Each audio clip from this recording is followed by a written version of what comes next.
नमस्कार दोस्तों, आज की इस वीडियो में ऐसे टॉपिक के बारे में बात करने वाले हैं जो हर इन्वेस्टर के मन में आता है कि हम म्यूचुअल फंड से कैसे पैसे बनाएं। ये सवाल कभी न कभी हर इन्वेस्टर के मन में जरूर आता है। सोचिए आप एक मिडिल क्लास फैमिली से हैं और आप हर महीने थोड़े पैसे सेव कर पाते हो, लेकिन आपका ये पैसा बैंक में पड़ा है जहाँ पर आपको 3 से लेकर 4% का रिटर्न मिलता है। लेकिन दोस्तों इंडिया में हर साल महंगाई 6 से लेकर 7% से बढ़ जाती है। मतलब आपने जो बैंक में पैसा रखा हुआ है उसकी वैल्यू कम हो रही है। लेकिन अब सोचिए अगर आपने वही पैसा म्यूचुअल फंड में लगाया होता तो आपको 10 से लेकर 15% का लॉन्ग टर्म में रिटर्न मिला हुआ होता। दोस्तों एक छोटा सा एग्जांपल लेते हैं। मान लीजिए आपकी एज 28 साल है और आप एक टीचर हो। आप हर महीने अपनी सैलरी में से 2000 रुपए सेव कर पाते हो। अगर आप अपने इस 2000 रुपए को 15 साल के लिए म्यूचुअल फंड में SIP करते हो तो क्या होगा? अगर आपको आपकी SIP पर 12% का रिटर्न मिलता है तो 15 साल में आपकी इन्वेस्टमेंट 10 लाख रुपए से ज्यादा होगी। और दोस्तों ये है कंपाउंडिंग और म्यूचुअल फंड का जादू। लेकिन अब सवाल यह आता है कि म्यूचुअल फंड में इन्वेस्टमेंट कैसे शुरू करें, इसी के साथ हमें कौन से म्यूचुअल फंड का सिलेक्शन करना चाहिए और हम ये कैसे चेक करें कि हमारा पैसा सही जगह पर इन्वेस्टेड है या नहीं। तो दोस्तों आज के इस वीडियो में हम इसी टॉपिक पर डिटेल में बात करेंगे। इस वीडियो में हम ये समझेंगे कि कैसे म्यूचुअल फंड के माध्यम से वेल्थ क्रिएट होती है, इसी के साथ कौन म्यूचुअल फंड में इन्वेस्ट कर सकता है और म्यूचुअल फंड में इन्वेस्टमेंट करने के लिए आपको क्या करना चाहिए और कैसे आप एक डिसिप्लिन इन्वेस्टमेंट से अपने फाइनेंशियल गोल को पूरा कर सकते हो। तो चलिए दोस्तों बिना किसी देरी के वीडियो शुरू करते हैं। तो दोस्तों सबसे पहले समझते हैं कि म्यूचुअल फंड से वेल्थ क्रिएशन का मतलब क्या होता है। म्यूचुअल फंड एक इन्वेस्टमेंट टूल है जहाँ पर आपका पैसा एक बड़े पूल में डाला जाता है। इस पूल के पैसों को एक प्रोफेशनल फंड मैनेजर द्वारा मैनेज किया जाता है। ये फंड मैनेजर डिसीजन लेता है कि आपका पैसा कहाँ इन्वेस्ट करना है। इस पैसों के माध्यम से आपका पैसा स्टॉक, बॉन्ड, गोल्ड, ETF या फिर दूसरे सिक्योरिटीज में निवेश किया जाता है और हर म्यूचुअल फंड इन्वेस्टर को उसके बदले म्यूचुअल फंड के यूनिट्स दिए जाते हैं जिनकी वैल्यू NAV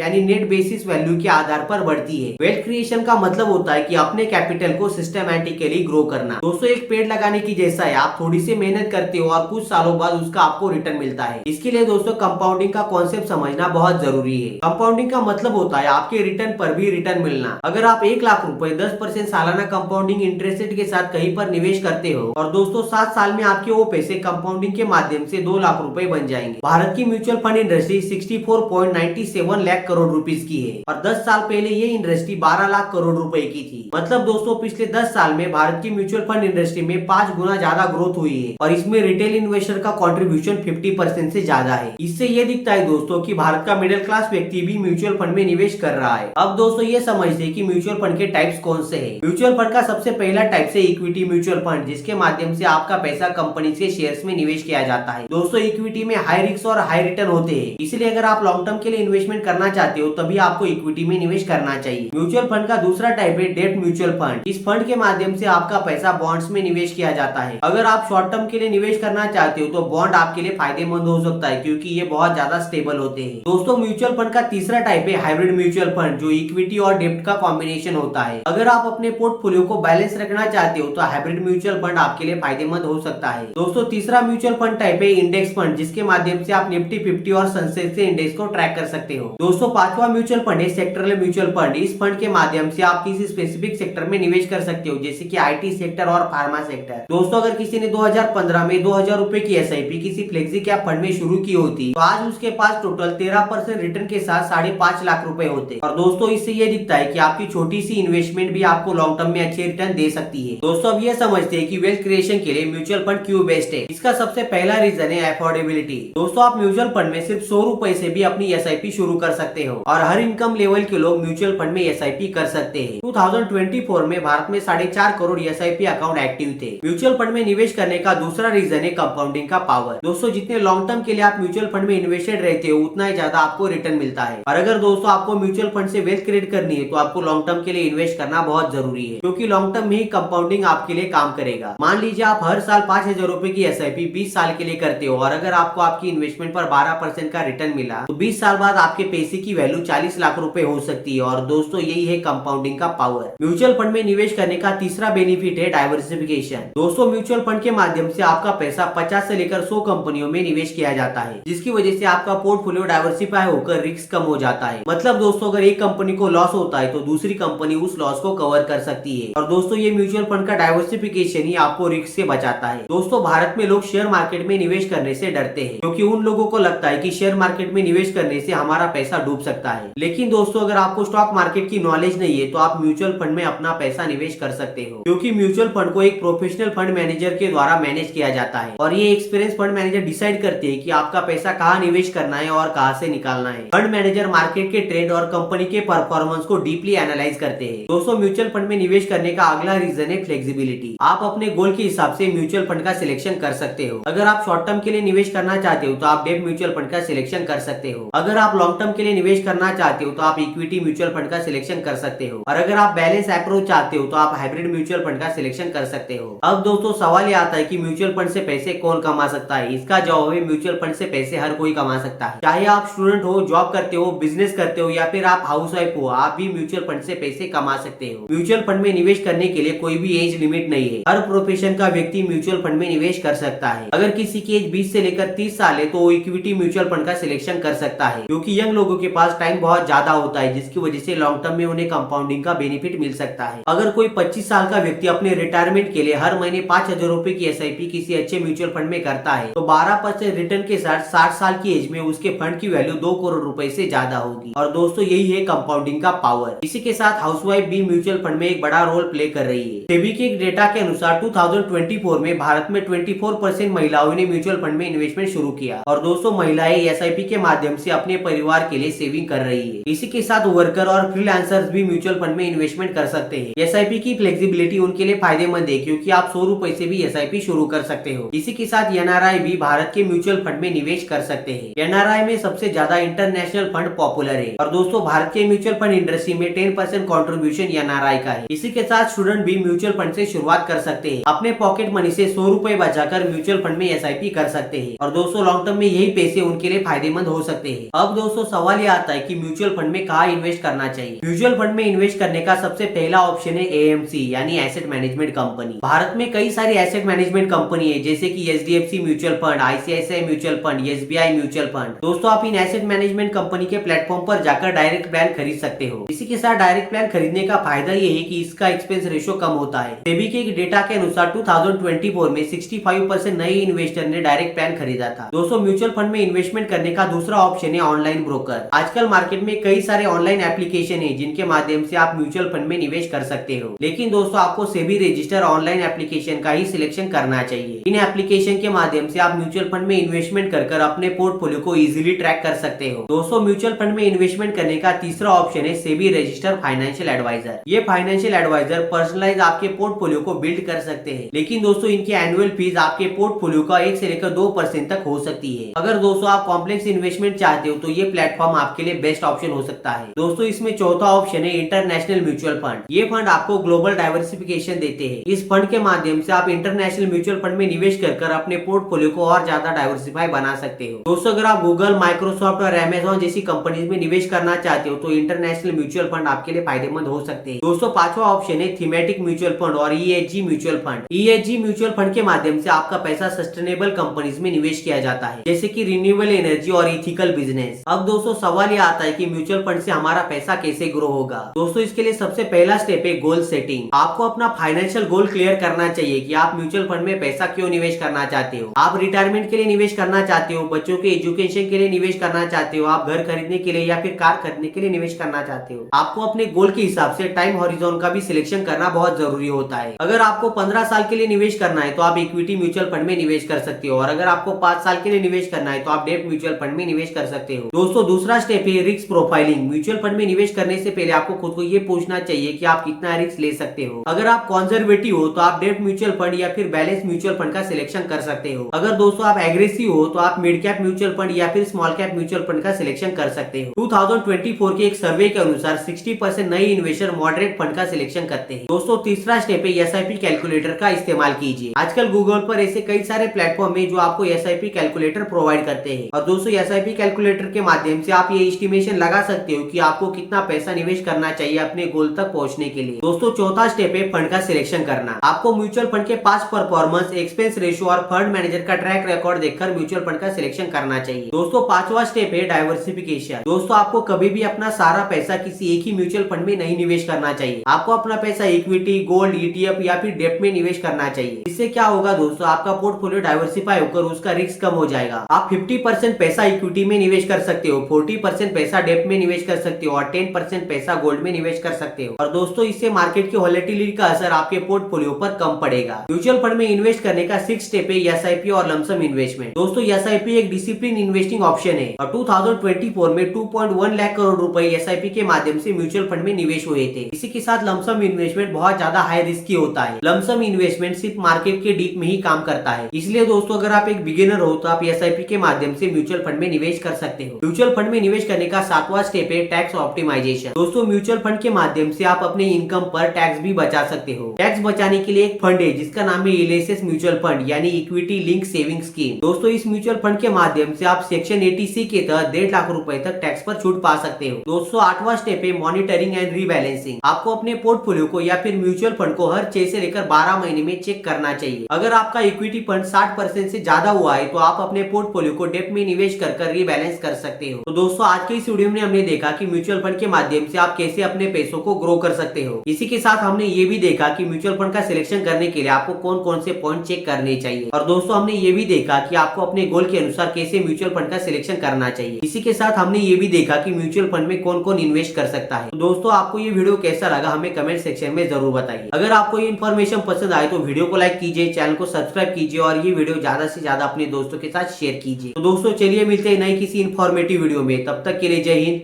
वंदे मातरम।